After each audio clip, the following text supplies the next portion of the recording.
What does it really mean to live like a trillionaire? Private castles, priceless jewels, hundreds of properties, a lifestyle funded by centuries of power. Today, we're stepping inside the extraordinary world of King Charles III, the man who inherited one of the most powerful and valuable institutions on earth. But is he truly a trillionaire, or is the story more complicated than it seems? Let's find out. When Charles became king in 2022, following the death of Elizabeth II, he didn't just inherit a title. He inherited control over vast royal estates, historic palaces, priceless art collections, and a constitutional monarchy worth billions. Now, here's the key detail. Charles does not personally own everything associated with the crown. Much of it belongs to the institution known as the Crown Estate, which generates billions in assets. But as monarch, he sits at the center of it all. And that's where the trillionaire myth begins. The Crown Estate controls land and property across the United Kingdom, including prime real estate in central London. Think about this. Luxury shopping districts, office towers, seafront wind farms, historic buildings of total value, tens of billions of dollars. However, the revenue doesn't go directly into Charles's personal bank account. It goes to the UK Treasury, and in return, the monarch receives the sovereign grant funding official royal duties. So technically, Charles isn't pocketing billions, but he presides over one of the most valuable property portfolios on earth. Let's talk about the palaces. Buckingham Palace, 775 rooms, 78 bathrooms, priceless art, and antique furniture. Then there's Windsor Castle, Balmoral Castle, Sandringham House. Some of these are owned by the Crown. Others, like Balmoral and Sandringham, are privately owned by the royal family. Just the real estate alone would place Charles among the wealthiest individuals on the planet. And that's before we even touch the art collection. The Royal Collection is one of the largest private art collections in the world. We're talking about works from legendary artists like Leonardo da Vinci, Rembrandt, Michelangelo. The value? Essentially priceless. But again, Charles does not personally own this collection.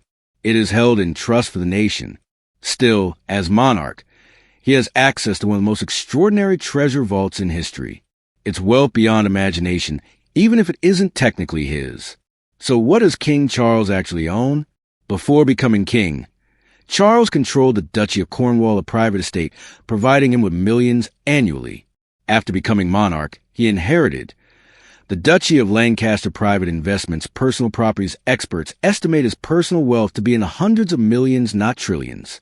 Still incredibly wealthy, but far from the trillionaire label often used in viral headlines. While Charles may not personally own trillions, his lifestyle reflects centuries of accumulated power. State banquets with world leaders, private royal transportation, historic carriages, global influence. He meets presidents, prime ministers, and heads of state regularly. From London to the Commonwealth realms, his reach spans continents. The influence of the British monarchy is worth more than money. Its political, cultural, and historical capital. So is King Charles III a trillionaire? No. The assets connected to British monarchy may total enormous amounts, potentially hundreds of billions when combined. But those assets belong to the Crown, the Nation Historic Trust, not to Charles personally. The trillionaire title is more about symbolism than bank statements. It reflects the immense institutional wealth surrounding the throne, not his personal checking account. When Charles III became king, he automatically inherited control of the Duchy of Lancaster. This isn't just symbolic land. It's a private estate made up of commercial properties, farmland, and investments across England and Wales valued at hundreds of millions of dollars. Unlike the Crown Estate, the Duchy of Lancaster provides income directly to the monarch. It funds private royal expenses, official duties not covered by government grants, personal staff, and operations. It's one of the key financial engines behind the king's personal wealth. Long before becoming king, Charles was known for his environmental advocacy. He founded the Prince's Trust, helping over 1 million young people start businesses and build careers. He also supported organic farming decades before it was mainstream. His private estate, Highgrove, became a model for sustainable agriculture. For Charles, wealth isn't just about gold crowns, it's about legacy. And environmental leadership is part of that brand. When the king travels, it's not a vacation, it's a state operation. He may use Chartered aircraft royal trains military escort security alone costs millions annually. Every overseas tour involves planning at the highest levels of government. While he doesn't personally own a fleet of jets, the logistical power behind royal travel reflects the scale of the monarchy's resources. It's a moving palace wherever he goes. The crown jewels are housed in the Tower of London and include some of the most valuable ceremonial objects in the world. Among them, St. Edward's crowned imperial state crown historic scepters and orbs, though priceless, they are not Charles's personal property. They belong to the nation. But during his coronation, he wore symbols of power that date back centuries, connecting him to generations of monarchs before him.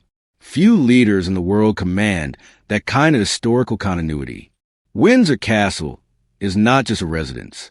It's the longest occupied palace in Europe. With nearly 1,000 rooms, priceless art, and fortified stone walls, it represents nearly 1,000 years of royal history. Maintaining it costs millions annually. But its symbolic value? Incalculable. King Charles serves as head of the Commonwealth, a political association of over 50 nations. Though largely symbolic, this role gives him influence across Africa, Asia, the Caribbean, and the Pacific. He regularly hosts leaders, attends global summits, and represents British diplomacy. Influence at this level isn't measured in dollars. It's measured in access. And access is power. The royal fleet includes Bentley's, Rolls-Royce's historic state limousines. Some vehicles are custom-built for the monarchy. Charles is also known for modifying classic cars to run on biofuel, blending royal tradition with modern sustainability. It's luxury, but with his personal touch. Few people know this King Charles is also an accomplished watercolor painter. His paintings have reportedly sold for substantial sums, with proceeds often donated to charity. Unlike inherited wealth, this is income generated from personal talent. It's a rare glimpse into the human side of a monarch, often defined by institutions. Balmoral Castle is one of the royal family's private estates. Unlike Buckingham Palace, Balmoral is personally owned. It's where the royal family retreats for privacy. Rolling hills, massive grounds, historic architecture. It's not just a castle. It's a private kingdom within Scotland.